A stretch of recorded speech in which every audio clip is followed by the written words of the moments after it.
The coffee was hours old, burnt black, and sitting in a pot that hadn't been properly cleaned since Tuesday. Sadie Morrison poured it anyway because at Jolene's Diner you didn't waste anything. Not coffee, not bread, not the last 2 hours of a Thursday night shift when the only customer was a drunk farmer arguing with himself in booth 4. Sadie wiped down the counter for the third time, her reflection ghosting across the scratched formica. 22 years old. Brown hair pulled back in a ponytail that had given up trying to look neat around hour 9. Eyes the color of spring leaves, bright and sharp. The kind of green that made people look twice. Except nobody looked twice at a waitress making $7.15 an hour. Plus tips that barely covered gas money for a car. She also slept in. The 1998 Honda Civic sat in the back parking lot wedged between the dumpster and Jolene's rusted pickup truck. Sadie had been living in it for 5 months now, ever since the shelter on Maple Street lost its funding and closed its doors. Before that, she had bounced between church basements, a halfway house that smelled like bleach and sadness, and one terrifying week under the Route 9 overpass, where she learned to sleep with her keys laced between her fingers like a weapon. 2 years. That was how long she had been on her own. 2 years since the night Vincent Harlow had changed the locks on the Morrison estate, thrown her backpack onto the front lawn, and told her in that smooth politician's voice of his that she was no longer welcome in her own mother's house. "You are not blood," he had said. "You never were. And frankly, Sadie, your behavior since your mother's passing has been erratic and concerning. I think it is best for everyone if you find your own way." She had been 20 years old, standing in the dark on a manicured lawn that her grandparents had planted 40 years ago, holding a backpack with 3 changes of clothes and $47, listening to the deadbolt click behind her, like a period at the end of a sentence. That was the last time she had stood on Morrison property. Sadie set the coffee pot back on the burner and glanced at the clock. 11:47. 13 minutes until closing. The drunk farmer had fallen asleep, his forehead resting on the table next to a half-eaten plate of meatloaf. She would let him stay until she locked up. It was cold outside, and Sadie knew what cold felt like when you had nowhere to go. The locket hung against her chest, beneath her uniform, warm from her skin. She touched it without thinking, a habit so deep it had become involuntary. Her mother had pressed it into her palm on the last night, the very last night, when Rebecca Morrison Harlow had been lucid enough to speak in complete sentences. "Keep this safe, baby." Her mother's voice had been a whisper, thin as paper. But her eyes, those same green eyes that Sadie saw every time she looked in a mirror, had been fierce and focused. "Do not ever let Vincent find it. Promise me. If something happens to me, this will tell the truth." Sadie had promised. She had clutched the locket and promised, and then she had watched her mother slip back into that gray half-sleep that had swallowed the last 6 months of her life. 3 days later, Rebecca Morrison Harlow was dead, at 43 years old. Heart failure, the doctor said. A tragedy, the town said. Vincent Harlow wept at the funeral so convincingly that the minister had to help him to his seat. And Sadie had stood in the back row of the church, holding a locket she was afraid to open, knowing in her bones that something was wrong, but having no proof, no power, no voice that anyone would listen to. Inside the locket was a micro SD card. Sadie knew this because she had felt it tiny and hard, behind the small photograph of her mother that was set into the locket's face. For the first year after Rebecca's death, she had not had access to a computer or any device that could read it. She was sleeping under bridges, in church basements, behind gas stations. By the time Jolene gave her the waitressing job, and she had occasional access to the diner's old laptop, something had hardened inside her. She had convinced herself that whatever was on that card would only make things worse. That if she looked and found nothing, she would lose the last hope she had. And if she looked and found everything, she would have to do something about it alone against a man who owned this entire town. So she left it sealed. She wore it against her skin every day like a grenade, with the pin still in, afraid to pull it, afraid to throw it away. Vincent Harlow was a city councilman. He sat on the boards of 3 charities. He attended every church fundraiser, every Veterans Day parade, every ribbon cutting ceremony. He had connections in the police department, the county courthouse, and the state legislature. He was, by every measure that Millbrook, New York used to judge a man, a pillar of the community. And Sadie Morrison was a homeless waitress who slept in her car and could not afford shampoo. Who would believe her? The bell above the door rang. Sadie looked up, ready to deliver her standard closing time apology. Sorry, kitchen is closed, but I can get you coffee if you need it. The words died on her lips. The man who walked into Jolene's diner at 11:48 on a Thursday night was not the kind of man who walked into Jolene's diner. He was tall, well over 6 feet, with shoulders that seemed to fill the door frame. He wore black leather from his boots to his collar, a vest covered in patches and insignia that Sadie did not recognize, but instinctively understood meant danger. His arms were sleeved in tattoos so dense they looked like armor. His hands were scarred across the knuckles, the kind of scars that come from hitting things harder than skin. His jaw was set in a line that suggested he had not smiled in a very long time, and his eyes were the color of a winter storm, gray and cold and carrying weather. He stood in the doorway for a moment, scanning the room the way a soldier scans a perimeter. His gaze passed over the sleeping farmer, the empty booths, the flickering fluorescent light above the counter, and finally landed on Sadie. Just coffee, he said. Black. Sadie nodded, poured a cup, and set it on the counter. The man sat down on the end stool, the one closest to the door, and wrapped both hands around the mug like he was trying to absorb its warmth. He looked tired. Not sleepy tired, but the kind of tired that lives in a man's bones, the kind that no amount of sleep can fix. Sadie busied herself with closing duties, wiping tables, refilling salt shakers, trying not to stare at the stranger who radiated menace the way a furnace radiates heat, quiet and constant and impossible to ignore. He reached for his wallet. It was old leather, cracked and worn soft, the kind of wallet a man carries for 20 years because replacing it never occurs to him. He pulled out a $5 bill and laid it on the counter, and that was when the photograph slipped out. It landed face up on the formica, right next to the sugar dispenser, and the fluorescent light caught it like a spotlight on a stage. A woman. Young, maybe 20, laughing at something just off camera. Brown hair loose around her shoulders. A sunflower tucked behind her left ear. And eyes green. Eyes bright and alive, and so full of joy that looking at them felt like looking at a window into a world where nothing had gone wrong yet.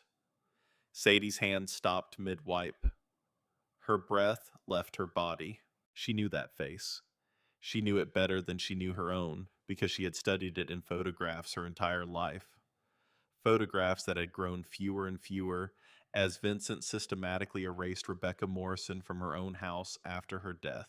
But this specific photograph, this exact image, Sadie knew it because her mother had kept a copy tucked inside her Bible, hidden in the back pages of Psalms, where Vincent never looked because Vincent did not read the Bible. He just carried one for the cameras. Sadie had found it once when she was 16, asked her mother about it. Rebecca had gone very quiet, held the photo to her chest, and said only, "That was taken at the county fair a long time ago by someone I loved very much, someone who had to go away." That was all she ever said about it. And now that same photograph was lying on the counter of Jolene's diner, having fallen from the wallet of a man who looked like he could break the world in half. Sadie's mouth opened before her brain gave permission. That photo. Her voice came out strange, cracked, and thin, like a wire stretched too tight. "That is my mama. Why do you have her picture?" The coffee mug slipped from the man's hands. It hit the counter and shattered ceramic shards, scattering across the formica black coffee, spreading in a dark pool that dripped over the edge and onto the floor. The sound echoed through the empty diner like a gunshot. In booth 4, the drunk farmer snorted and shifted, but did not wake. The man did not move to clean it up. He did not apologize. He did not even look at the broken mug. He was staring at Sadie with an expression she had never seen on a human face before, something between recognition and devastation, like a man watching a ghost walk through a wall. "What did you say?" His voice was barely a whisper, now stripped raw. Sadie pointed at the photograph, her finger trembling. "That woman. Rebecca Morrison. That is my mother. She had that exact same picture hidden in her Bible. I found it when I was 16. The man's hands gripped the edge of the counter so hard, his scarred knuckles went white. His chest rose and fell like he had just sprinted a mile. He looked at the photograph, then at Sadie, then at the photograph again, and Sadie watched something break behind his eyes. "Rebecca," he said, and the way he said her mother's name told Sadie everything. It was not a question. It was not casual recognition. It was the sound of a man saying a prayer he thought had been answered and then revoked. "You knew her," Sadie said. It was not a question either. The man was quiet for a long time, long enough that Sadie heard the clock on the wall tick 9 times. "My name is Garrett Stone," he said finally. "I knew your mother a long time ago, before you were born. We were friends, close friends. I left Millbrook 23 years ago, and I never came back. Until tonight. Why tonight I was passing through. Fuel gauge was empty. Saw the diner." He looked around the room like he was seeing it for the first time, or maybe for the 1,000th time. "I used to eat breakfast here when it was still Rosie's place, before it changed owners." Sadie stared at him. She had more questions, dozens of them, pressing against the inside of her skull. But there were more urgent things than this stranger's history with her mother. "My mother is dead," Sadie said. "She passed 2 years ago." The words hit him like a physical blow. He actually flinched, his whole massive body contracting as if someone had struck him in the stomach. His head dropped.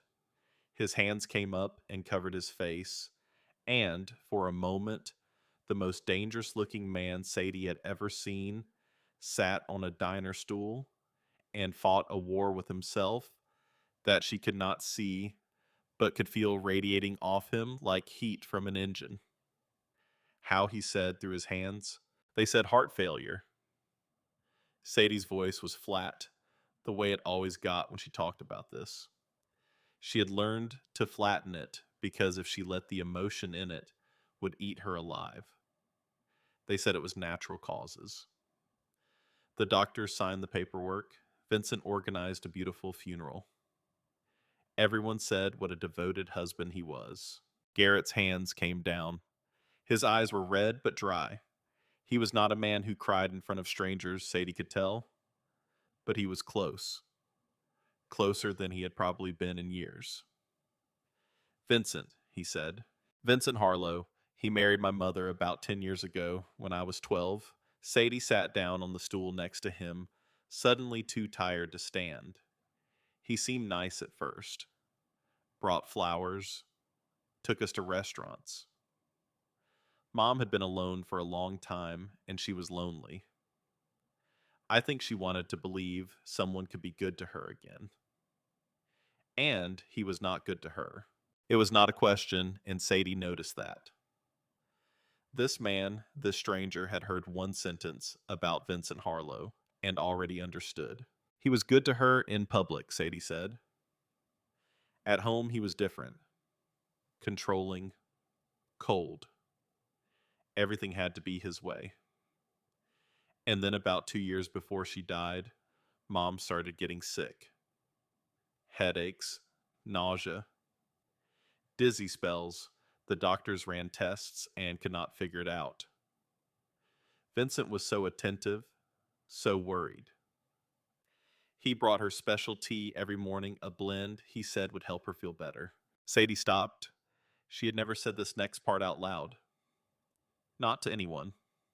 Not to the shelter counselors or the church volunteers or the other homeless people she had met on the road. It had lived inside her for 2 years, a suspicion so heavy it had reshaped her spine. I think he was poisoning her. The silence in the diner was absolute. Garrett Stone looked at her, and in his gray eyes she saw something that terrified and comforted her in equal measure. She saw belief, immediate, unquestioning belief. He did not ask for proof. He did not suggest she might be mistaken. He did not tell her that was a serious accusation. He just looked at her and nodded once slowly, like a judge confirming a verdict. Tell me about the locket, he said. Sadie blinked. I did not mention a locket. You keep touching your chest, right there below your collar. You have been doing it since I walked in. Sadie's hand went involuntarily to her chest. She pulled the locket out from under her uniform, the chain catching the fluorescent light. Silver oval, worn smooth from years of touching. She gave it to me. The night before she died, Sadie said. She made me promise to keep it safe, to never let Vincent find it. She said if something happened to her, this would tell the truth. Have you opened it? Sadie shook her head. There is a micro SD card inside behind the photo. I have known about it for 2 years. But for the first year, I had no way to read it. I was living on the street. And by the time I had access to a computer, I had talked myself out of looking. I was afraid that knowing the truth would force me to act, and I had nobody. No allies, no money, no power. Just me against a man who runs this town. Garrett was quiet for a moment. Then he stood. Is there a computer here? Somewhere private, Sadie thought. Jolene has a laptop in the back office. She lets me use it sometimes. Can we use it now? Sadie looked at the clock. 12:14. The diner was closed. The drunk farmer was still asleep. Jolene would not be in until 6 in the morning. Follow me, she said. The back office of Jolene's diner was barely larger than a closet. A desk, a chair, a filing cabinet, and an ancient Dell laptop that took 4 minutes to boot up. Sadie and Garrett stood side by side in the cramped space, so close she could smell the leather and road dust on him. The micro SD card was tiny, smaller than her thumbnail. Her hands shook as she slid it into the adapter Jolene kept in the desk drawer, and then into the laptop's card slot. One file appeared on the screen, a video, 11 minutes and 43 seconds long. Sadie looked at Garrett. He looked back at her. Neither spoke. She clicked play. Rebecca Morrison appeared on screen, and two things happened simultaneously. Sadie's composure shattered because her mother looked so much worse than Sadie remembered, so gaunt and gray and hollowed out that she barely looked human.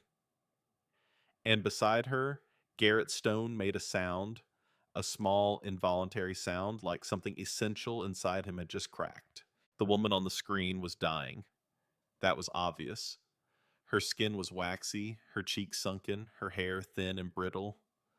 But her eyes, those green eyes, were burning with a clarity that seemed almost supernatural, as if her body had decided to spend its last reserves of energy on this single act. My name is Rebecca Morrison Harlow. Her voice was weak but steady, the voice of a woman who had rehearsed this moment because she knew she might not get a second chance. Today is March 15th. If you are watching this, it means I am dead. And it means someone was brave enough to share what I'm about to tell you. She paused, and in that pause, Sadie heard 23 years of silence, 2 years of grief, and the ghost of every conversation she had never been able to have with her mother. My husband, Vincent Harlow, is poisoning me. I have known for 3 weeks. I found the research on his computer hidden in a folder called Tax Documents. Articles about arsenic. Dosage charts. Information about how to administer it in food and drink so the symptoms mimic natural illness. Rebecca's hand moved off screen and returned holding a teacup white porcelain with a blue floral pattern that Sadie recognized instantly.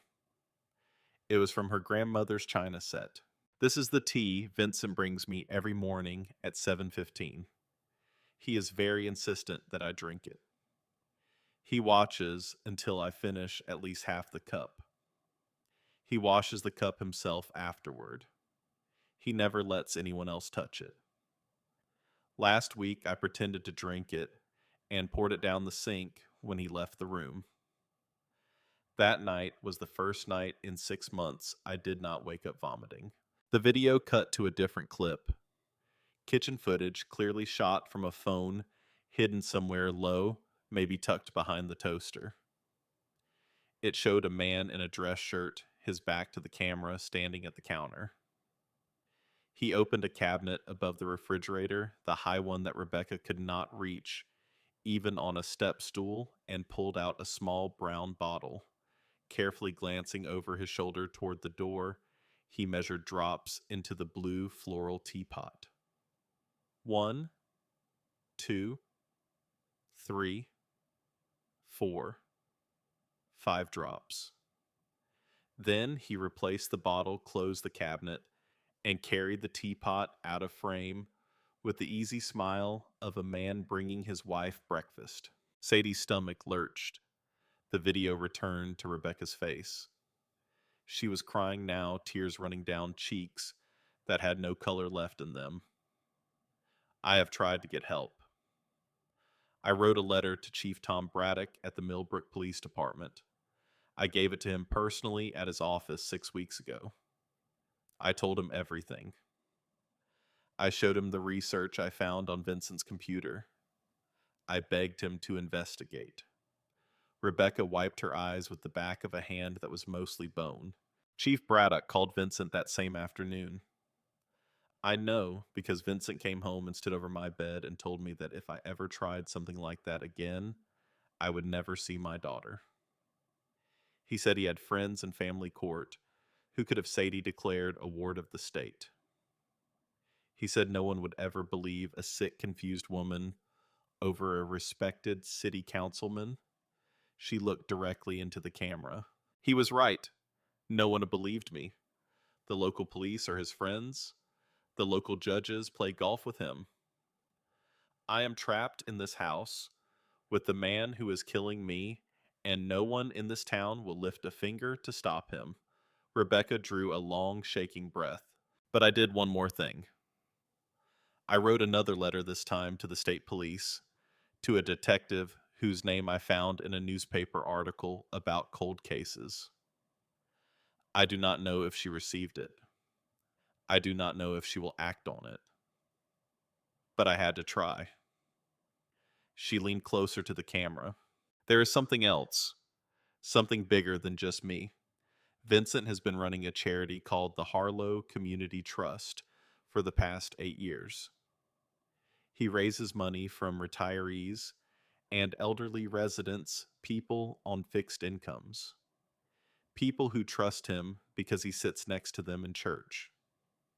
He tells them their donations are going to build senior centers and youth programs. None of it is real. The charity is a shell. The money goes into offshore accounts. He has stolen hundreds of thousands of dollars from people who cannot afford to lose it. Sadie felt Garrett stiffen beside her. I found the financial records on his computer. Bank statements, wire transfers, account numbers. I printed everything and hid it in the house, inside the heating vent in the upstairs hallway. If anyone is listening, if anyone cares, the proof is there. Rebecca's face crumbled. The composure she had maintained for 9 minutes finally broke, and what came through was a mother saying goodbye. Sadie, baby, if I do not make it, I am so sorry. I am sorry I was not stronger. I am sorry I brought this monster into our lives. I thought I was giving you a father. I was giving you a predator. She was sobbing now. But you need to know this. None of this is your fault. You are the best thing I ever did. You are brave and smart and so much stronger than you know. Do not let him win. Do not let him erase me. The truth matters, Sadie. The truth always matters. The video ended. The office was silent except for the hum of the laptop's fan and the sound of Sadie Morrison crying for the first time in 2 years. She had not cried when her mother died. She had not cried when Vincent threw her out. She had not cried during the night she spent shivering in her car, or the mornings she washed her hair in gas station bathrooms. She had turned herself to stone because stone does not break. But stone does crack eventually. And hearing her mother's voice again after 2 years of silence was more pressure than any 22-year-old should have to bear. Garrett did not touch her. He did not offer comfort or platitudes. He just stood beside her, solid and silent, and waited. When Sadie finally stopped, her face was swollen and her throat was raw, but something had shifted inside her. The stone had cracked, yes, but underneath it was not weakness. Underneath it was iron. We need to get those financial records from the heating vent, she said, her voice hoarse. And we need to find out if that state detective ever got my mother's letter. Garrett looked at her with something that might have been respect. You are not afraid. I have been sleeping in a Honda Civic for 5 months. I ate out of a dumpster last Tuesday. I am 22 years old, and I own nothing except this locket and the clothes I'm wearing. Sadie met his gaze. What exactly do I have left to be afraid of? Something shifted in his expression. Not quite warmth, but the memory of it, like sunlight behind heavy clouds. We need to be smart about this, he said. Vincent has the local police. He has the courts. If we go in loud, he will bury us. Then we go in quiet, Sadie said. At least until we cannot be quiet anymore. Garrett pulled out an old flip phone, battered and scratched, the kind a man carries when he does not want to be tracked. He stared at it for a long moment. There is something you should know about me, he said. I am not just passing through Millbrook by accident. I have been riding with a motorcycle club called the Iron Wolves for a long time. I am their enforcer. That means I handle problems that cannot be handled politely. Sadie looked at his patches, his scars, his hands. And my mother, she said. What was she to you? Garrett picked up the photograph from where it still lay on the counter, smoothed it with his thumb, and slid it carefully back into his wallet. She was someone who mattered to me, he said, a long time ago. I will tell you more when the time is right. But right now, what matters is that your mother was in trouble, and the people who should have helped her did nothing. I am not going to make that same mistake. It was not the full answer Sadie wanted. She could feel the weight of what he was not saying pressing against his words like water behind a dam. But she had learned patience the hard way, sleeping in parking lots and waiting for paychecks and counting days until the next meal. She could wait for this too. They drove separately, Garrett on his Harley Sadie, in the Civic, keeping 2 blocks between them. The Morrison estate sat at the end of Linden Drive, a Victorian house that Sadie's grandparents had built with their own hands 40 years ago. Even in the dark, Sadie could see the changes Vincent had made. New security cameras mounted on the porch columns, a wrought iron gate that had never been there before, floodlights on motion sensors that turned the front yard into a stage. The front was impossible, but Sadie had grown up in this house. She knew things about it that Vincent never would. There was a basement window on the north side, half hidden behind the hydrangea bushes her grandmother had planted in 1985. The latch had been broken since Sadie was 15, when she had snuck out to meet friends at the quarry and had never bothered to fix it. Sadie parked the Civic 3 streets over and walked through the backyards of houses she had known her entire life. She moved quietly, not because she was practiced at stealth, but because 2 years of being invisible had made silence her natural state. The hydrangea bushes were overgrown, which was good. They provided cover. Sadie crouched beside the basement window and pushed. The latch gave with a familiar grinding sound, and the window swung inward. She lowered herself through her feet, finding the top of her grandfather's old workbench, just like they always had. The basement smelled like dust and motor oil, and something faintly chemical that she did not want to think about. She pulled out her phone, using the dim screen as a flashlight, and that was when she saw them. Cardboard boxes, new ones stacked against the far wall where her grandfather's tool chest used to be. Each box was labeled in Vincent's precise handwriting with a name and a dollar amount. Mitchell, Harold, 3,000. Flynn, Dorothy, 5,000. Kowalski, Edward, 8,000. Pearson, Margaret, 2,000. The list continued.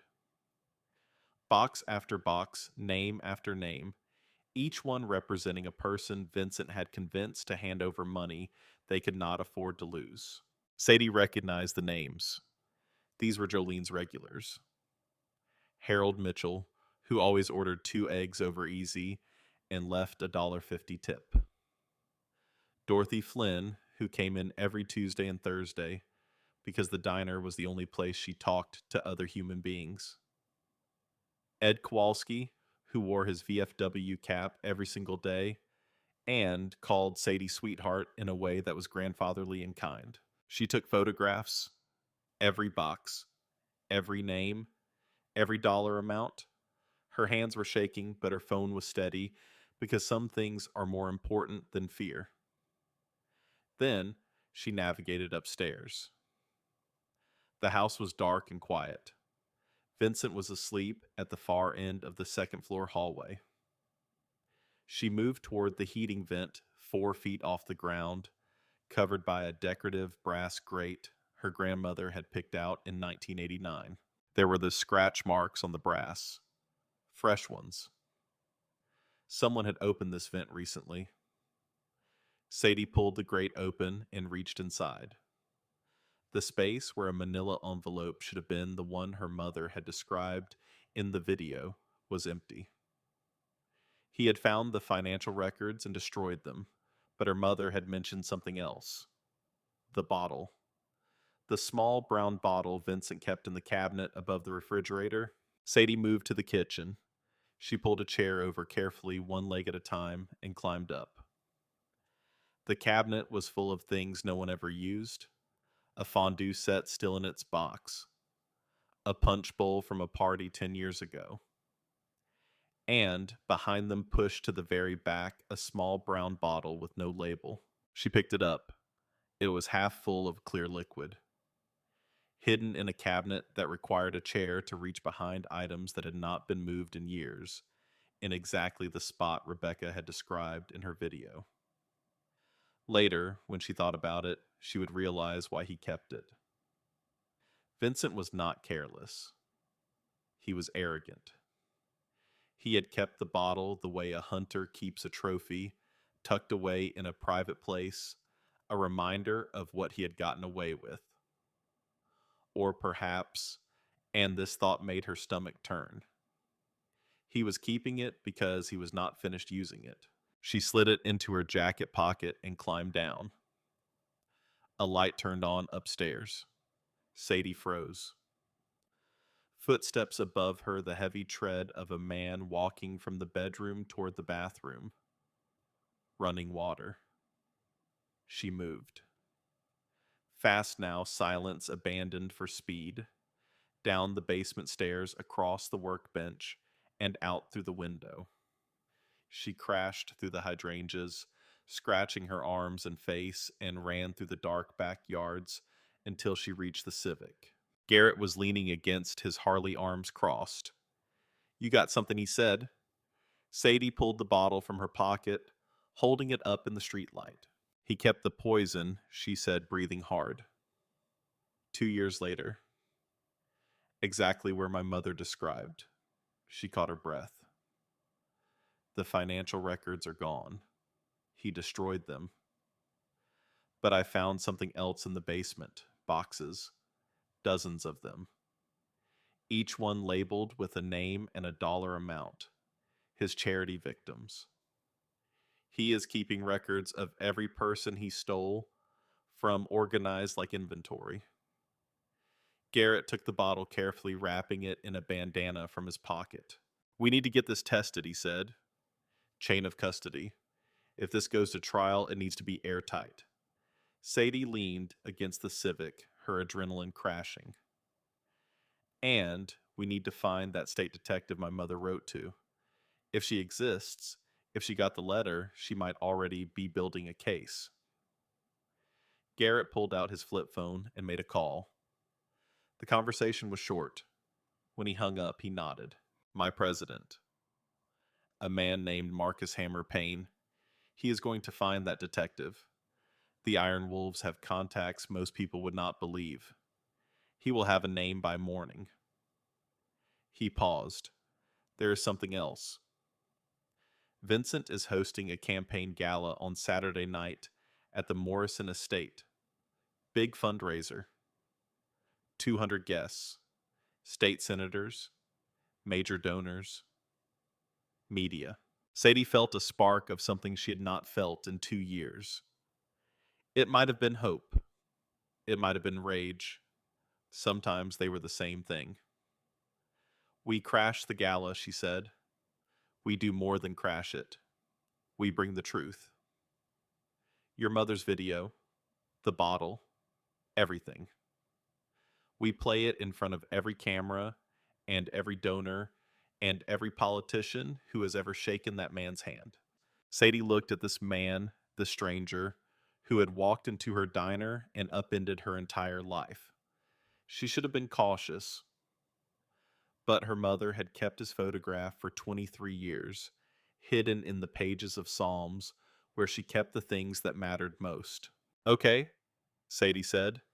"We do it, but I need to get back into that house before Saturday. The boxes in the basement, the charity records, those are physical evidence of ongoing fraud. The photos on my phone are a start, But if Vincent moves or destroys those boxes, we lose the paper trail. Garrett studied her for a long moment. You have got nerve, he said quietly. I knew someone else like that once. She used to say that fear was just the body's way of telling you something mattered. Sadie touched the locket. That sounds like something my mother would say. Garrett looked away. It was, he said, and the way he said it carried a weight that Sadie filed away for later. They drove to a motel on the edge of town. Pine Ridge Motor Lodge room, 7 2 beds. Garrett paid cash. Sadie showered for 20 minutes, standing under hot water that felt like an almost obscene luxury after months of gas station bathrooms. When she came out, Garrett was sitting in the chair by the window, his flip phone in his hand, his eyes on the parking lot. Get some sleep, he said without turning. Tomorrow is going to be a long day. Sadie lay down. The mattress sagged in the middle. It was the most comfortable thing she had felt in months. She was almost asleep when a sound pulled her back. The television in the corner, which had been off, was now on. Garrett had turned it to the local news, the volume low. Sadie opened her eyes and saw her own face on the screen. It was an old photograph taken when she was 18, the last photo before Vincent threw her out. She was smiling in it, standing in front of the Morrison estate in a sundress, looking like a normal girl with a normal life. The news anchor was speaking over the image, and then the broadcast cut to a man standing behind a podium. Vincent Harlow. He was wearing a navy suit and an expression of carefully constructed anguish, his eyes glistening with tears that Sadie knew were as synthetic as his concern. My stepdaughter Sadie has been missing for 2 years, Vincent said, his voice breaking at precisely the right moments. Not a day goes by that I do not think of her. She struggled after her mother's passing, and I blame myself for not getting her the help she needed sooner. If anyone has seen Sadie, if anyone knows where she is, please contact me or the Millbrook police. I just want to know she is safe. Sadie sat up in bed and stared at the screen. The audacity of it was breathtaking. The man who had thrown her into the street was standing on national television, pretending to search for her, weeping for the cameras, performing fatherly devotion with the skill of a man who had been performing his entire life. Her phone buzzed. Jolene, turn on Channel 9 right now. I am watching it, Sadie typed back. Honey, Jolene wrote, he is not looking for you because he misses you. He is making sure that anyone who helps you looks like a kidnapper. Sadie understood. It was brilliant in the way that all of Vincent's manipulations were brilliant. By going public with a tearful plea, he had reframed the entire narrative. Sadie was no longer a young woman who had been wronged. She was a troubled, missing girl. And anyone who helped her, any biker who sheltered her, any detective who listened to her, could now be accused of taking advantage of a vulnerable person. Vincent had turned her from a threat into a victim, and in doing so had made himself the hero. Garrett had not moved from his chair, but his jaw had tightened into a line that could have cut glass. He knows you are here, Garrett said. This is a preemptive strike. Sadie looked at her face on the television screen, the smiling 18-year-old girl who no longer existed, and felt the iron inside her grow harder. Then we hit him before he is ready, she said, and we hit him so hard he cannot get back up. She turned off the television and lay back down. Sleep came slowly, but when it finally arrived, it was deep and dreamless. The sleep of a woman who has made a decision and is done being afraid of it. The morning broke cold and gray over Millbrook. Sadie woke to the sound of Garrett's flip phone buzzing. He was already dressed, standing by the window phone to his ear. When he hung up, his expression had changed. The grief was still there, but it had been joined by something harder, something purposeful. Hammer found her, he said. The state detective. Her name is Nora Hendricks. She has been investigating Vincent Harlow for 6 months. Your mother's letter reached her. It took a while because it got buried in a backlog at the state police barracks, but it reached her. She's been building a case, but keeps hitting the same wall we did. Vincent's local connections tip him off every time she gets close, so she needs what we have, and we need what she has: legal authority. Hammer set up a meeting. She is driving from Albany. She will be at the diner by noon. They drove to the diner. Jolene Carver was behind the counter when Sadie walked in. A woman in her late 60s with silver hair, strong hands, and a face that had seen enough nonsense to last 3 lifetimes. She had owned this diner for 20 years, had known Sadie's mother had given Sadie the waitressing job without asking questions when a desperate 20-year-old had walked in off the street with nothing but a willingness to work. Jolene took one look at Sadie's face and then at the massive biker walking in behind her and set down her coffee pot with a deliberate clink. Sit down, Jolene said. Both of you. And somebody better start talking because I just got a visit 20 minutes ago from Deputy Kyle Briggs asking if I had seen any suspicious strangers, and something tells me he was not asking about the weather. Sadie sat. Garrett sat. And for the next 30 minutes, Sadie told Jolene everything: the locket, the video, the bottle, the boxes in the basement, Vincent, all of it. Jolene listened without interrupting. When Sadie finished, Jolene was quiet for a long time. That son of a gun, Jolene said finally. I knew it. I told Tom Braddock something was wrong when Rebecca got sick. And he patted my hand and told me I was watching too many crime shows. Braddock is in Vincent's pocket, Garrett said. Rebecca's video confirms it. Jolene's jaw tightened. I have known Tom Braddock for 50 years.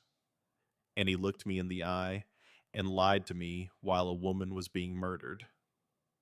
She stood up, walked to the front door, locked it, and flipped the sign from open to closed. Nobody eats today, she said. We have work to do. At 12:15, a gray sedan pulled into the parking lot. A woman got out, mid-40s, wearing a navy blazer and an expression that suggested she had not slept much either. Short, dark hair, sharp features, and eyes that cataloged everything without giving anything away. Detective Nora Hendricks walked into Jolene's diner, looked at the locked door. The closed sign, the biker, the waitress, and the 68-year-old woman with fire in her eyes, and said one thing. Tell me you have the video. I have been trying to build this case for 6 months, and that man has more friends in law enforcement than anyone I have ever investigated. Sadie pulled out the micro SD card. Garrett placed the brown bottle on the counter. And Sadie unlocked her phone and showed the detective 37 photographs of cardboard boxes in a basement, each one labeled with a name and a dollar amount.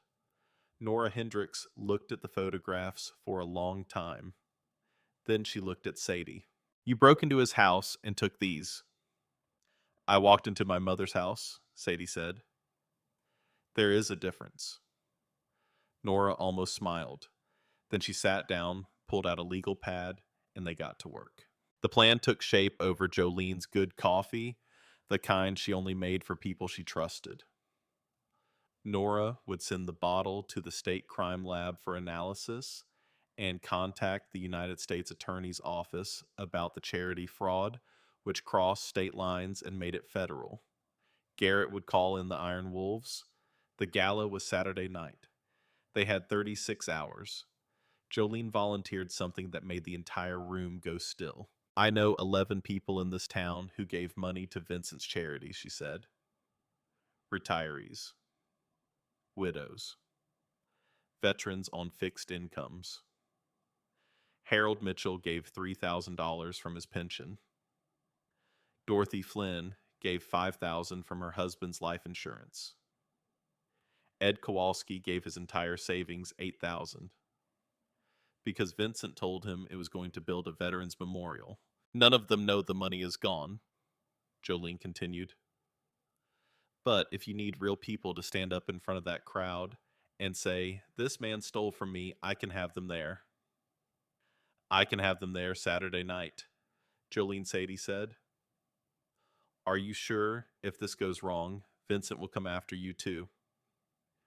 Jolene refilled every cup on the table one by one with the methodical calm of a woman who had been preparing for this moment without knowing it. Honey, she said, I have been paying taxes in this town for 40 years. I watched your mother get sick, and I did nothing because I believed the doctors. I watched you show up at my door, half starved, and all I did was give you a job and look the other way. I have been a coward for 2 years. Saturday night, I stopped being a coward. Nobody argued with her. The meeting broke up after midnight. Nora drove to Albany. Garrett walked Sadie to the Civic. I am staying at the motel, she said. I need to be rested. Garrett nodded and handed her the key. Room 7. I will be in the parking lot. You do not have to stand guard. I am not standing guard. I am just a man who happens to be sitting on his motorcycle in a parking lot.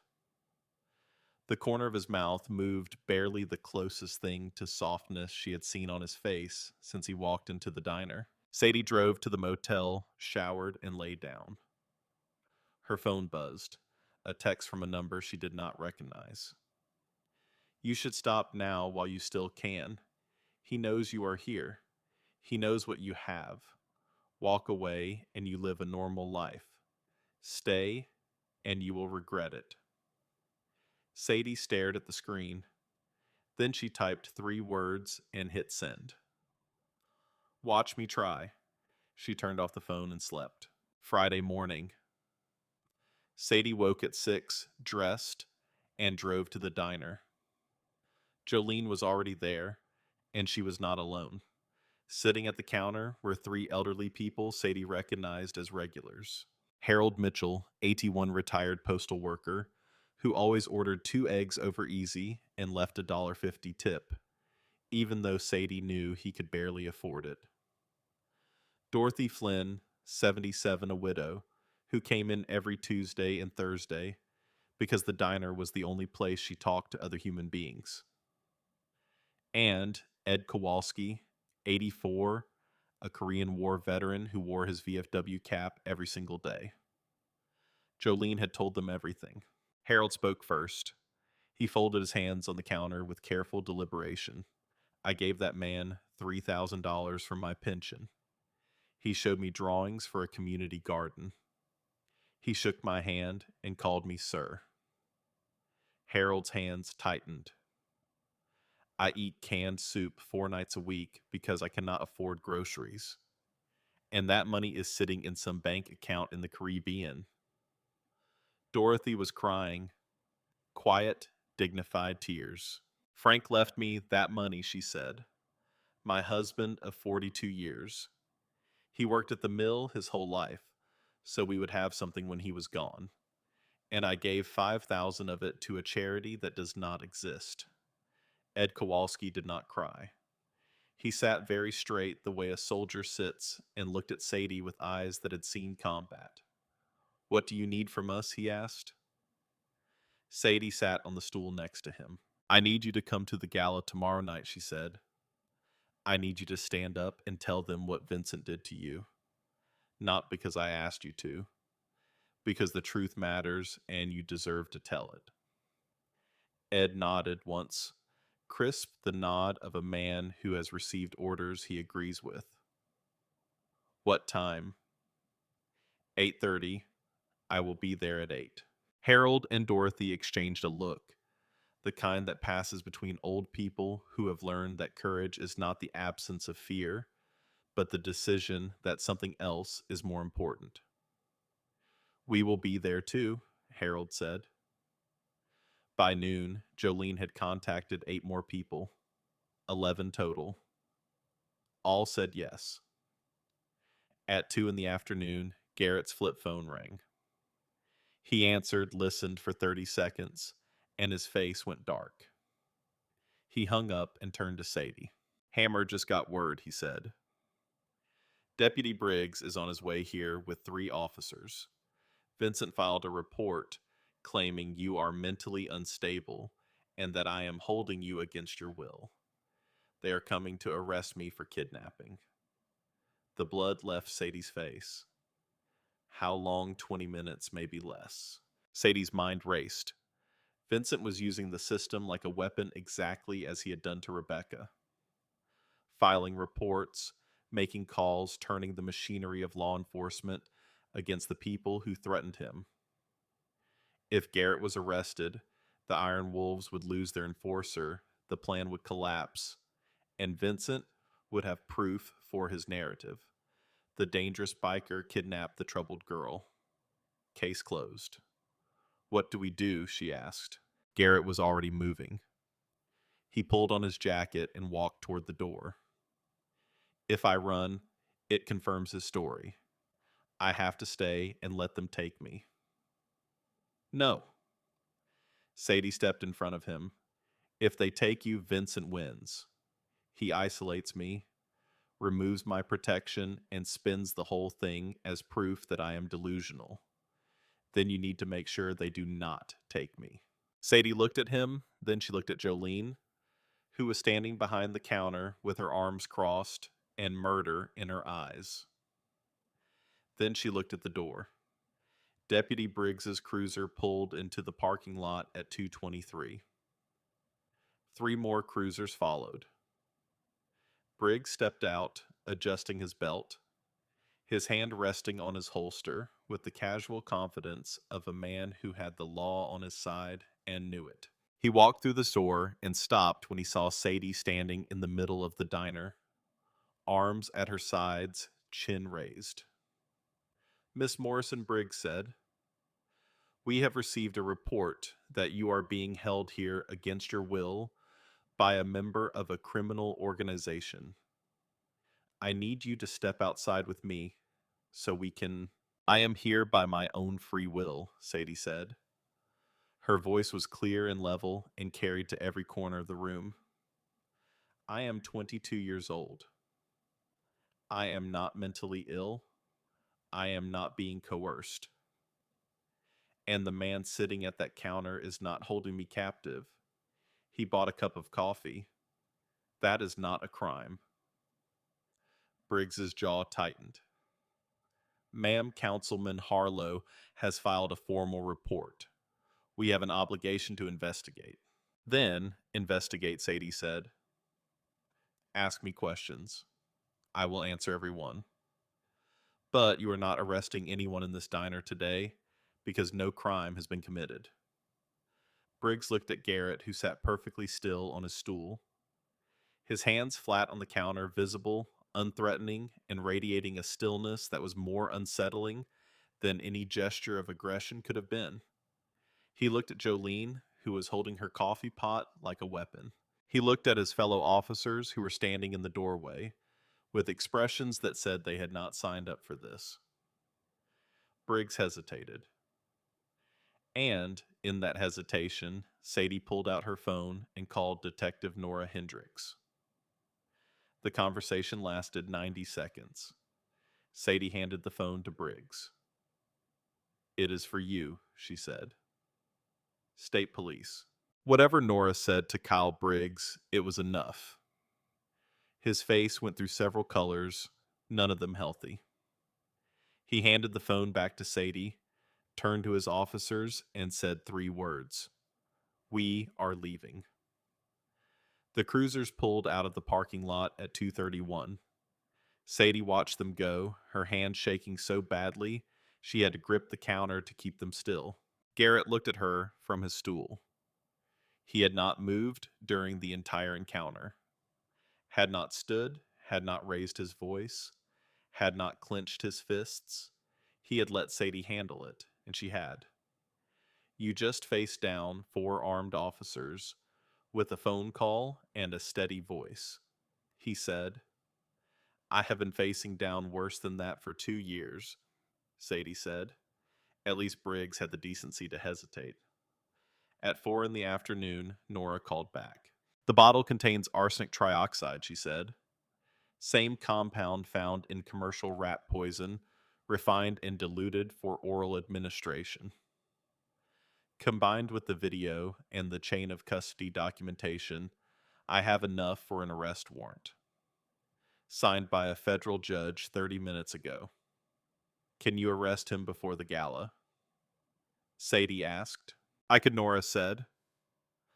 But a quiet arrest gives Braddock and his people time to interfere, lose evidence, create procedural problems.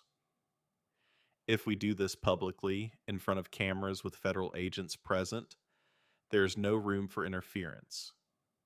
Then we do it at the gala. I will be there with 4 federal agents in plain clothes. When the video plays, when the crowd reacts, I step forward and execute the warrant in the Iron Wolves. Nora paused. Officially, I cannot condone 200 bikers surrounding a private event. Unofficially, if a large group of motorcycle enthusiasts happens to park in the general vicinity of the Morrison estate tomorrow evening, I cannot control where private citizens choose to park their vehicles. At 4:37, Sadie's phone rang. Block number. She answered. Sadie. The voice was smooth, warm, and intimately familiar. Vincent Harlow. I am going to make this simple, he said. I know you are in town. I know about the detective. I know about the motorcycle club. I know about the video. And I know you broke into my house and took something from my kitchen. Sadie said nothing. You are going to destroy the video, Vincent continued. You are going to return the bottle. You are going to leave Millbrook and never come back. In exchange, I will not file charges against you for breaking and entering.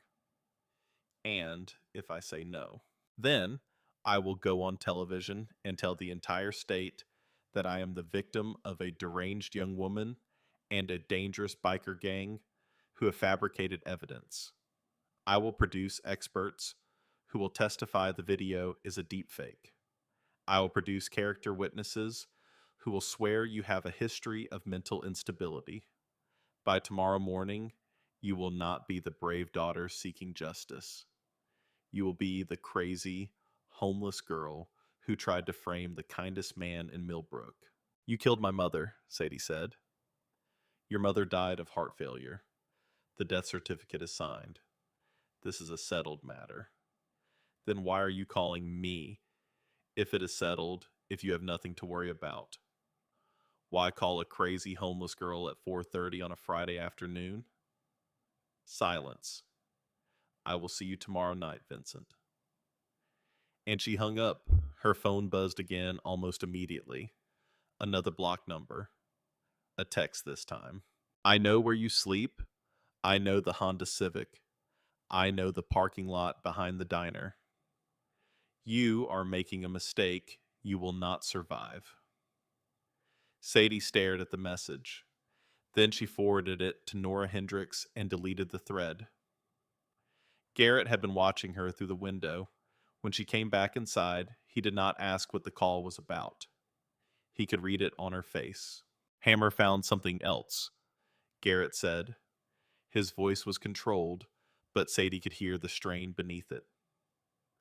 One of our members, a man named Dane Slater. He's been on Vincent's payroll for 3 months. Vincent paid off his debts in exchange for information about club activities. Dane is the reason Vincent knew about us. He has been reporting everything. A traitor, Sadie said, inside the family that swore to protect her. The irony was so bitter she could taste it. Where is Dane now? In a room with Hammer, Garrett said. He is not going anywhere. Sadie closed her eyes for a moment. Then she opened them. We go anyway, she said. Vincent knows we are coming. Fine. Let him prepare his experts and his character witnesses and his deepfake defense. We have something he does not have. What is that? 11 old people who he stole from who are going to stand up in front of his donors and tell the truth. You cannot deepfake a living witness. You cannot discredit 11 people at once. And you cannot stop the truth when it walks through your front door on its own 2 feet.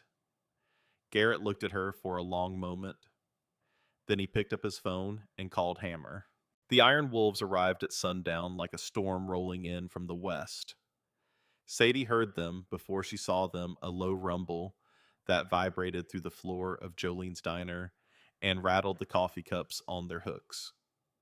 She stepped outside and watched as motorcycle after motorcycle turned onto Main Street, 2 by 2 headlights cutting through the dusk. They kept coming. 10, 20, 40, 60. They filled the parking lot, then the street, then the vacant lot next door.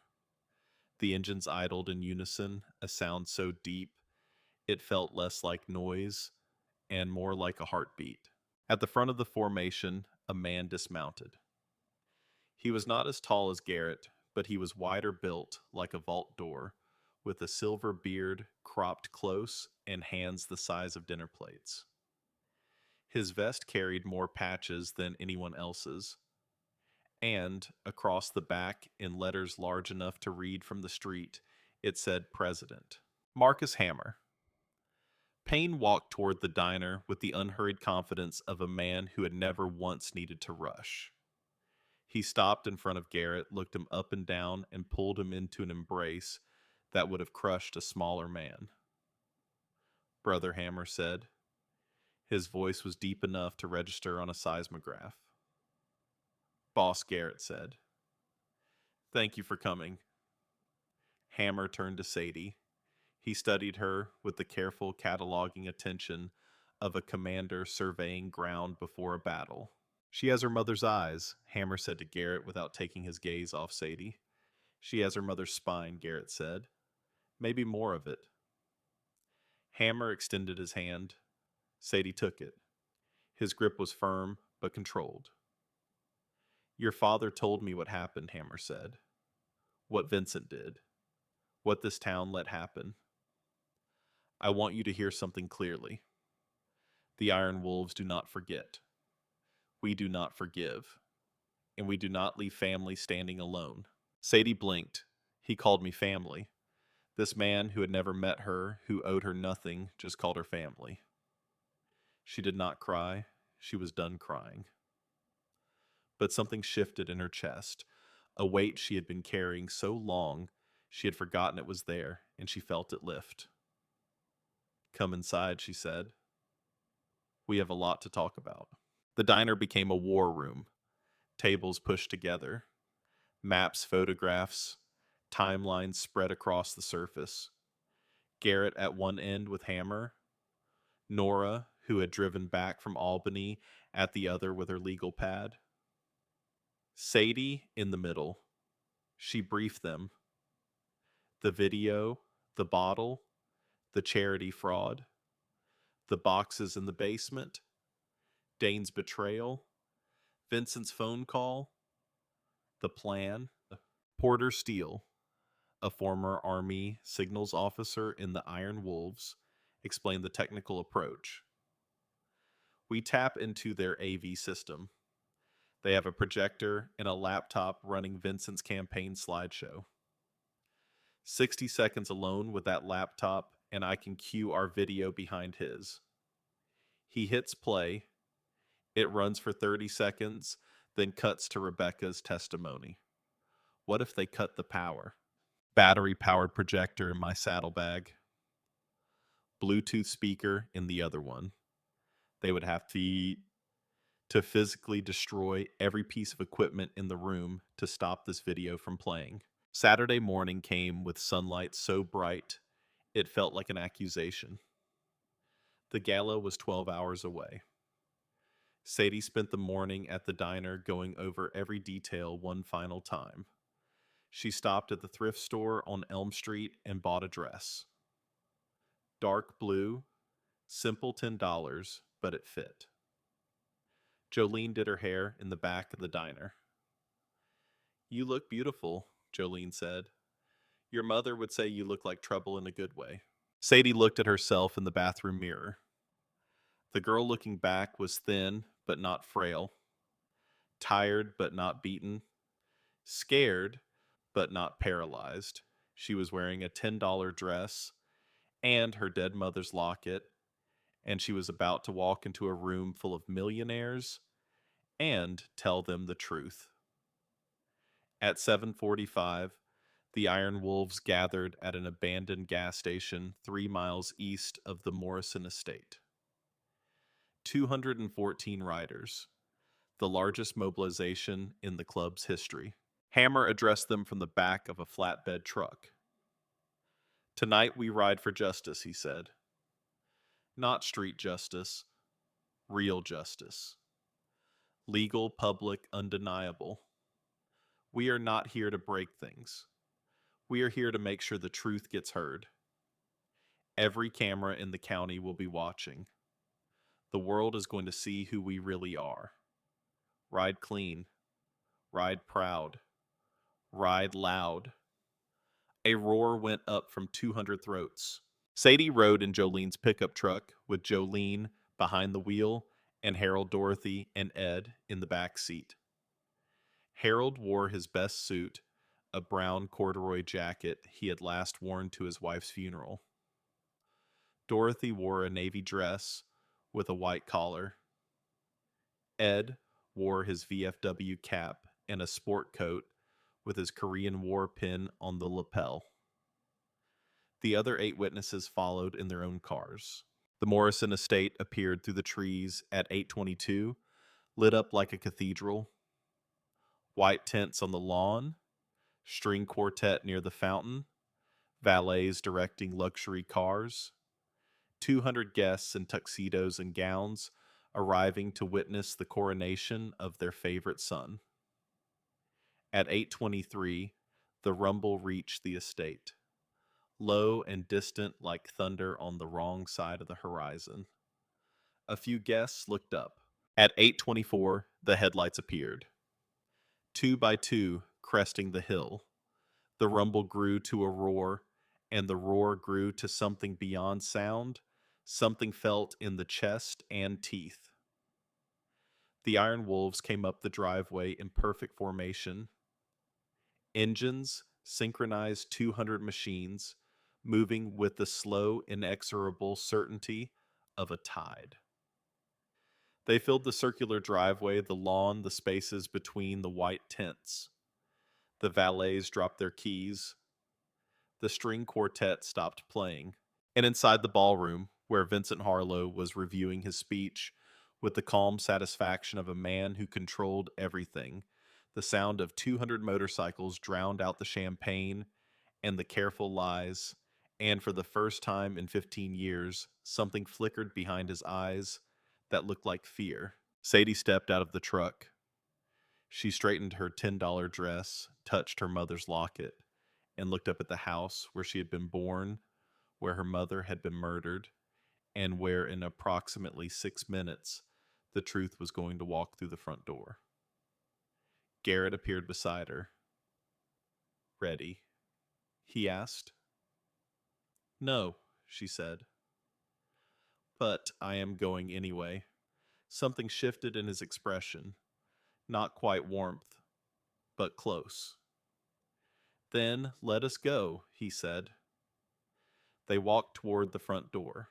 The ballroom doors opened, and 200 conversations died at once. The silence was so sudden and so complete that Sadie could hear the champagne bubbles popping in the glass of the woman nearest the entrance. Sadie walked in first.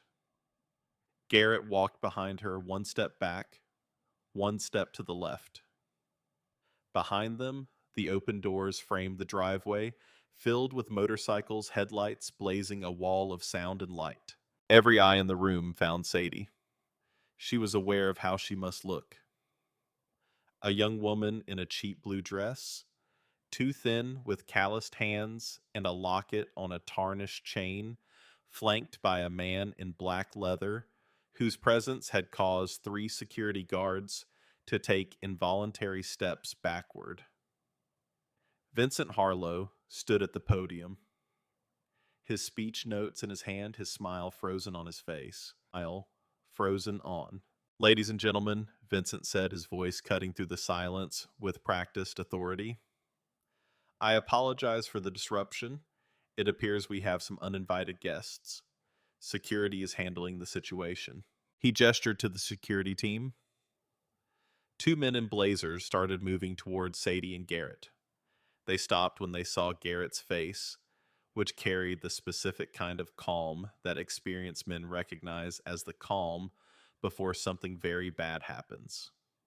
The security guards looked at each other. They looked at the 200 bikers visible through the open doors. They looked at their supervisor. Their supervisor looked at his shoes. Nobody touched Sadie.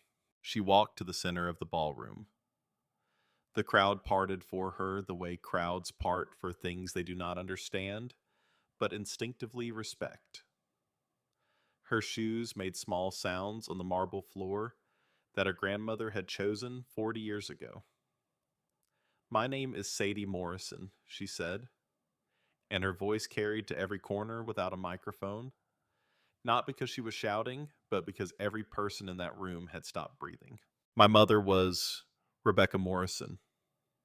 She grew up in this house.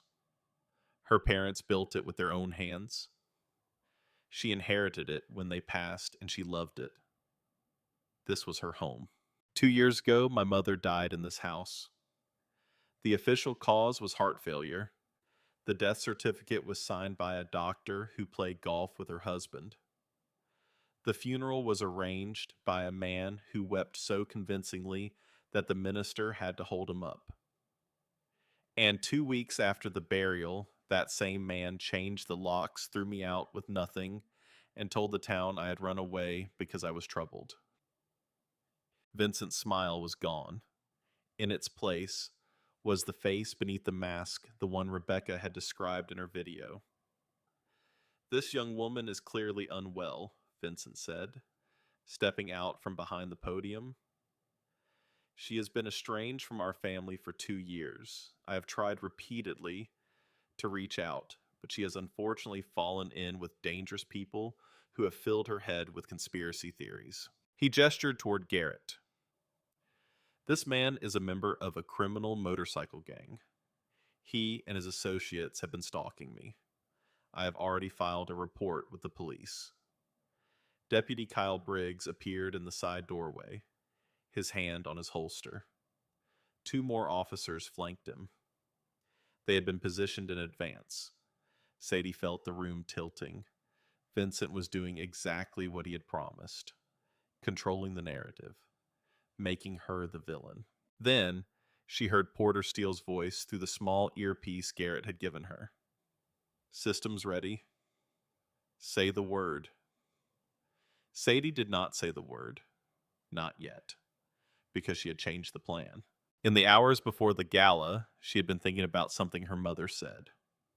Nobody believed me, and Sadie realized that if she played the video first, she would be giving Vincent exactly what he wanted.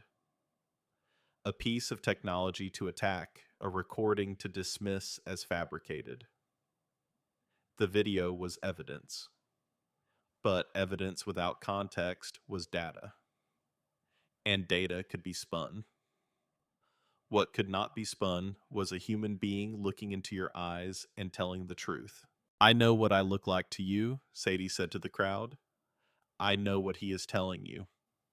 That I am crazy, that I am unstable, that I have been manipulated. And honestly, if I were sitting where you are wearing what you are wearing, holding a glass of champagne that costs more than I make in a day, I might believe him too.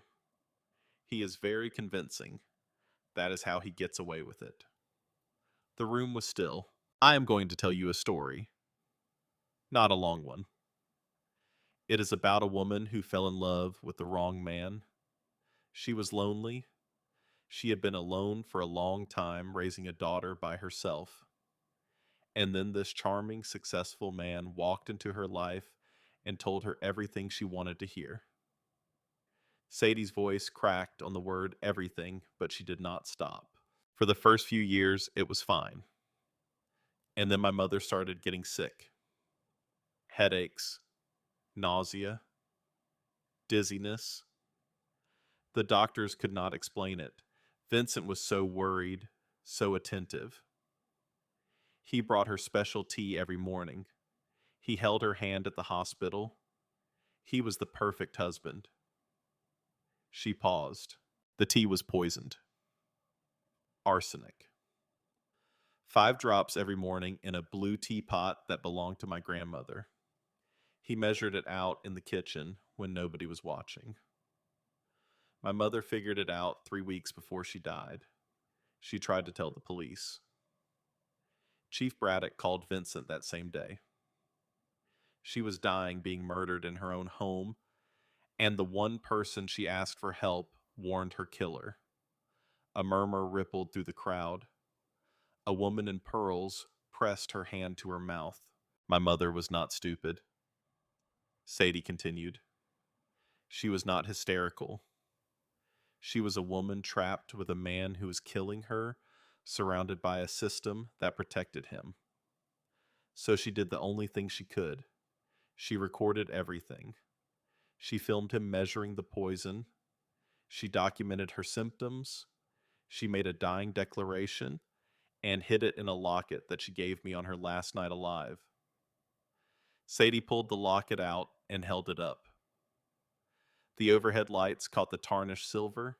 This locket contains my mother's testimony and footage of Vincent Harlow preparing poison tea in this house.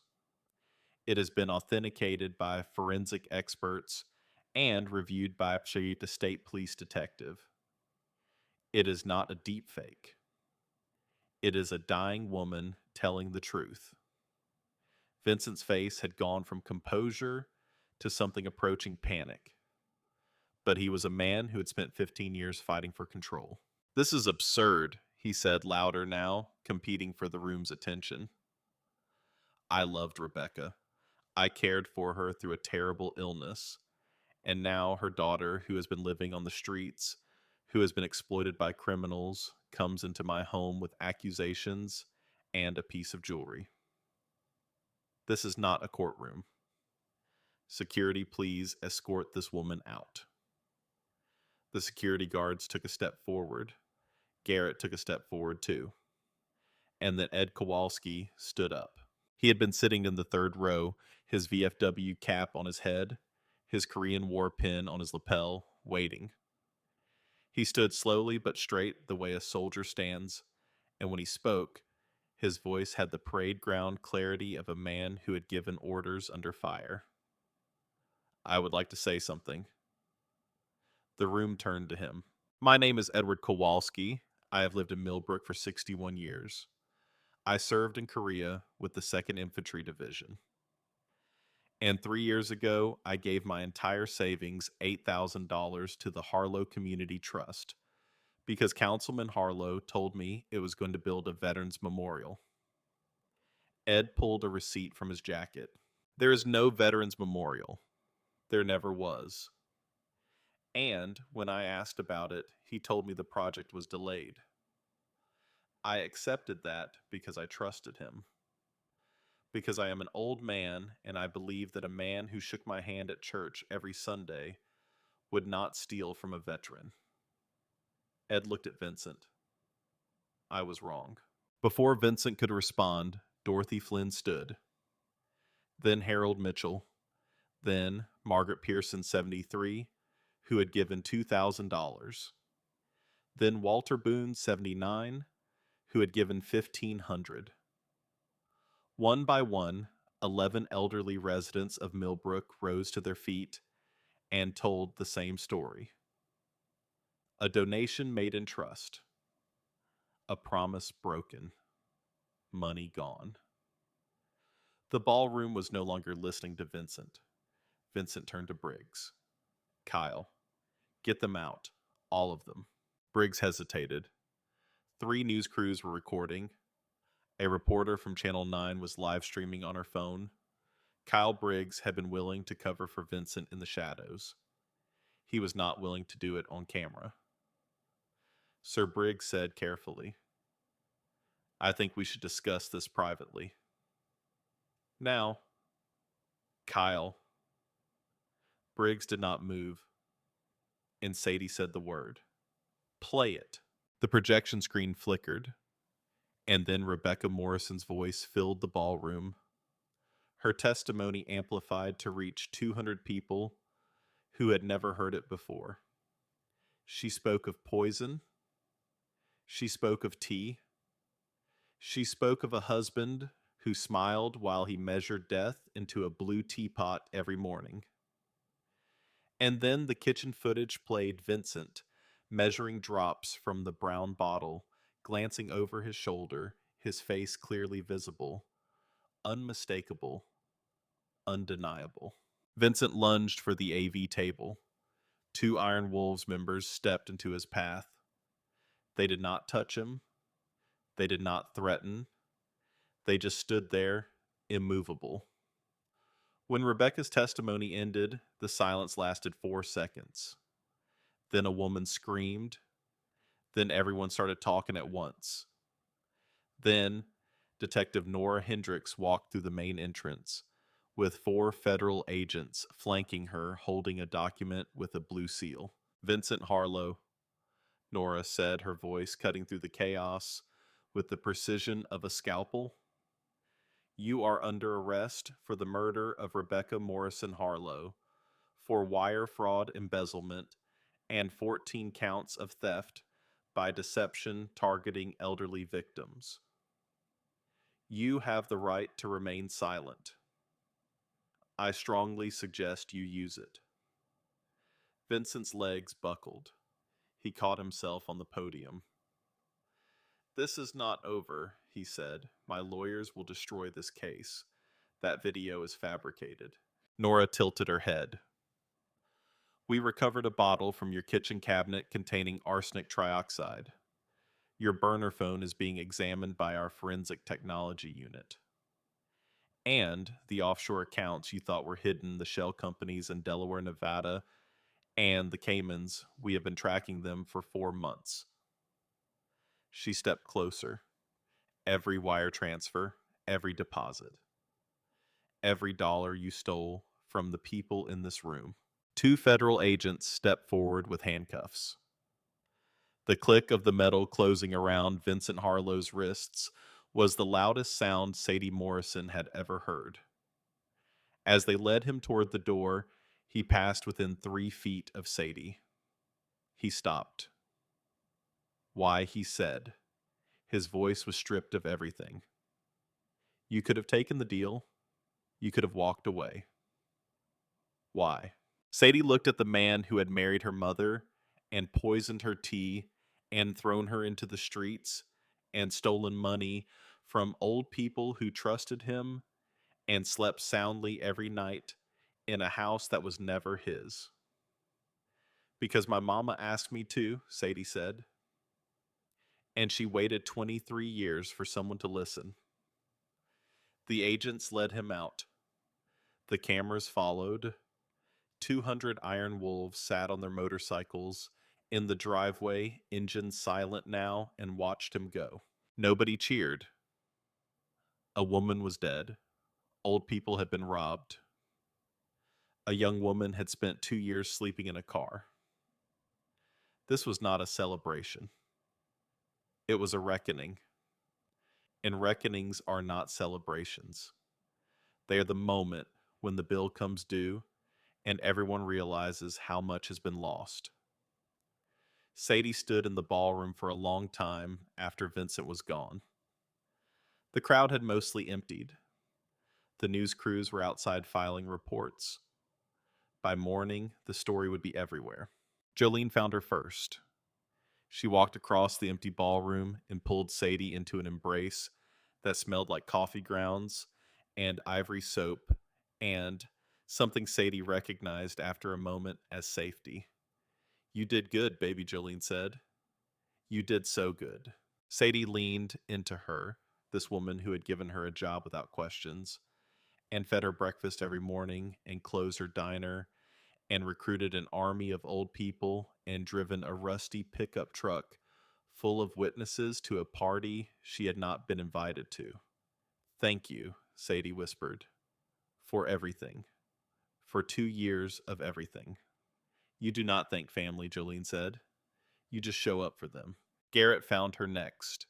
He was standing by the fountain in the front yard, alone looking up at the house. The motorcycles were leaving, rolling out in quiet pairs. Hammer had shaken Sadie's hand, told her she had earned a place at any Iron Wolves table for the rest of her life, and then led his people into the night. Garrett turned when he heard Sadie's footsteps on the gravel. They stood together, looking at the Morrison estate, the house where Rebecca had been born and raised and married and murdered. "There is something I need to tell you," Garrett said. He was not looking at her. He was looking at the upstairs window where a light still burned. When Hammer's people dealt with Dane Slater, they found more than the burner phone. They found documents. Insurance Vincent had given Dane in case he thought about turning. One of those documents was a paternity test. Sadie went very still. "Vincent had it done when you were 16. He took a sample from a hairbrush in your bathroom and sent it to a lab. The results confirmed you were not his biological child. I already knew that. He told me the night he threw me out." "He was right that you are not his," Garrett said. "But he also ran a second test against a different sample. A sample from law enforcement records from a fingerprint card filed 23 years ago when a young man named Garrett Stone was arrested for a misdemeanor before he disappeared from Millbrook forever. The night was very quiet. The fountain had been turned off. The crickets were singing. The test was a match." Garrett's voice was barely above a whisper. "You are my daughter, Sadie. Rebecca was pregnant when I left. She never told me. Maybe she did not know yet. Maybe she did, and she was trying to protect me the same way I was trying to protect her. I will never know." He turned to face her. "I have known since yesterday afternoon when Hammer's people found the documents, and I did not tell you because I was afraid. I was afraid that if you knew I was your father, you would think blood was the only reason I was helping you. And I did not want that. I wanted you to know that even if that test had come back negative, I would still be standing here. Because your mother mattered to me. And because you matter. Not because of chromosomes, because of who you are." Sadie stood in the front yard of her mother's house and felt something she had not felt in so long, she had almost forgotten the word for it. She felt home. Not a place, not a building, a person. "You left to protect her," Sadie said, "and she spent the rest of her life waiting for you to come back. She told me about you when Vincent was not around. She never said your name. She just said there was a man, once the only good man she had ever known, who had to go away. And she said he would come back someday." Garrett's control broke, quietly, privately. A single tear tracking down a weathered face, followed by another, followed by a long exhale that carried 23 years of guilt and the kind of loneliness that only comes from knowing you destroyed the best thing that ever happened to you. "I am sorry," he said. "For all of it." Sadie took his hand, his massive, scarred hand. She held it the way her mother must have held it at a county fair in the summer 23 years ago. "You are here now," she said. That is what matters. They stood together in the yard, father and daughter, holding hands in the dark, and somewhere above them a light burned in the window of the room where Rebecca Morrison had died, and Sadie chose to believe her mother had left it on. The trial lasted 4 weeks. Vincent was charged with first-degree murder, 14 counts of wire fraud, and 14 counts of theft by deception. His defense attorney wore $3,000 suits and spoke in sentences designed to confuse juries into reasonable doubt. It did not work. Rebecca's video was played for the courtroom. The kitchen footage was shown frame by frame. The arsenic bottle was entered into evidence. The forensic toxicologist testified that the concentration was consistent with a dosage capable of producing the symptoms Rebecca described, administered daily over 6 months. And then the witnesses testified, 11 of them, one by one. Old people in their best clothes telling a courtroom how a man they trusted had stolen their money. Ed Kowalski was last. He sat straight in the witness chair, his VFW cap in his lap. And when the defense attorney suggested that perhaps Mr. Kowalski had simply forgotten that his donation was voluntary, Ed looked at the lawyer with eyes that had seen enemy positions across a frozen Korean ridge. Son Ed said, I have forgotten a lot of things in 84 years, but I've never forgotten what a liar looks like. And I am looking at one right now. The jury deliberated for 3 hours. Guilty on all counts, life in prison without parole. The judge delivered the sentence with 4 words. You deserve every second. Chief Tom Braddock was charged separately with obstruction of justice and resigned before trial. He moved to Florida, where he would spend the rest of his life being recognized by people who had seen the news coverage of a young woman in a cheap blue dress telling the truth in a ballroom full of millionaires. Deputy Kyle Briggs pleaded guilty to conspiracy. 18 months. He served 12. Dane Slater was expelled from the Iron Wolves in a ceremony Sadie did not attend and Garrett did not describe. Whatever happened in that room stayed in that room. Dane left Millbrook the next day and was never seen again. The Morrison estate was returned to Sadie as Rebecca's sole heir. The courts untangled Vincent's web of theft, and what remained, approximately $400,000, was placed in a trust in Sadie's name. Sadie did not move back into the house. She could not. Every room carried a ghost. The kitchen where Vincent had measured poison, the hallway with the empty heating vent, the bedroom where her mother had died one teacup at a time, the front door where she had stood with nothing and listened to the deadbolt close. Instead, she did something her mother would have loved. She turned the Morrison estate into Rebecca's Haven, a shelter and resource center for women escaping domestic violence, for homeless young people aging out of foster care, and for elderly victims of financial fraud. The ballroom became a counseling center. The kitchen became a community kitchen serving 300 meals a week. The master bedroom was converted into a quiet room where people could sit in peace and know they were safe.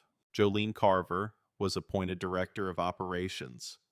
She ran the Haven the same way she ran her diner. Strong coffee, no nonsense, and an ironclad refusal to let anyone under her care go hungry. Harold Mitchell volunteered 3 days a week at the front desk.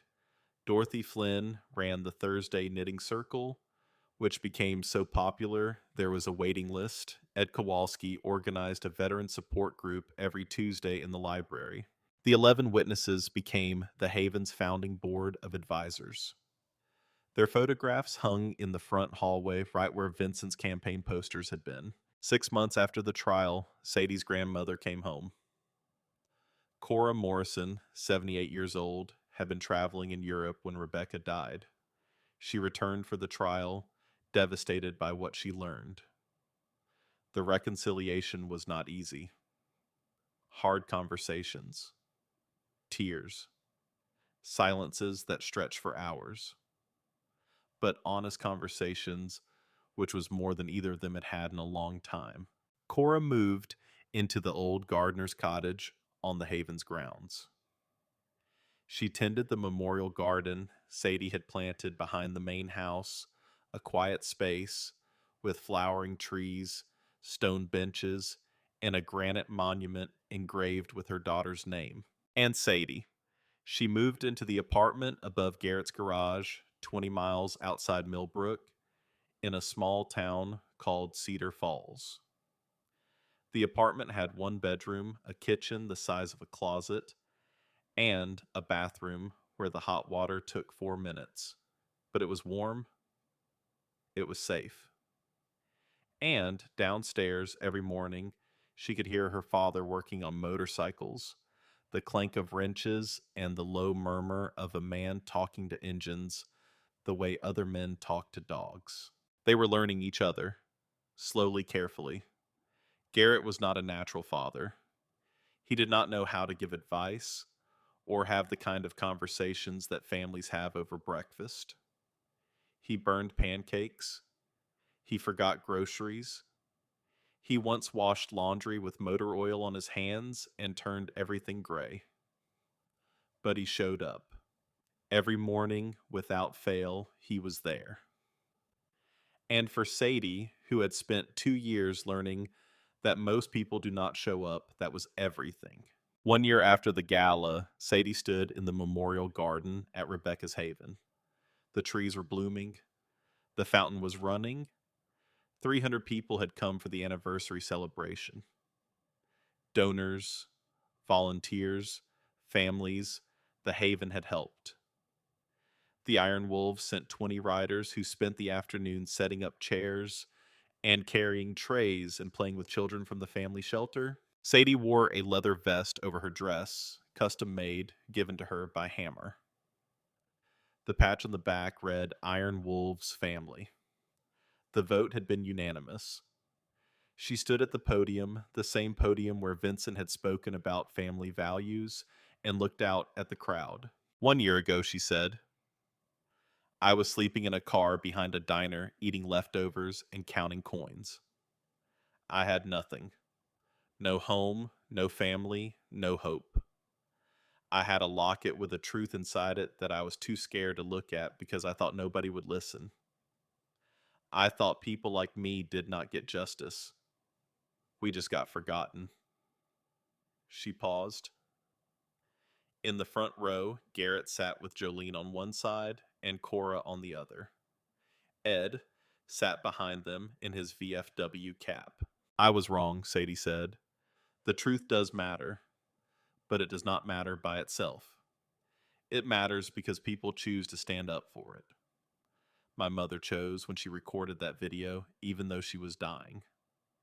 A man who had not seen her in 23 years chose when he walked into a diner and found out what happened to the woman he loved. A diner owner chose when she closed her restaurant and recruited 11 witnesses. And those 11 people, my people, chose to stand up in a room full of strangers and say, I was wronged and it matters. Sadie touched her locket. This place exists because of all of them. Because ordinary people decided the truth was worth fighting for, even when it was scary, even when it was hard, even when the powerful said, sit down and be quiet. Her voice strengthened. My mother could not be here today. But everything about this place is hers. Her courage, her love, her refusal to let a monster win. She left me a locket and trusted me to do something with it. I hope wherever she is, she knows that I did. The applause was not thunderous. It was something quieter and more powerful. The sound of 300 people who understood that what they were clapping for was not a speech, but a life that had been broken and rebuilt and turned into something that would outlast all of them. After the ceremony, as the sun dropped toward the horizon and the garden filled with golden light, Sadie found Garrett sitting alone by the memorial stone.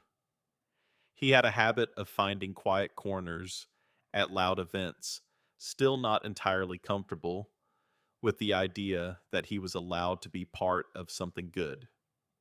Sadie sat beside him. She leaned her head against his shoulder.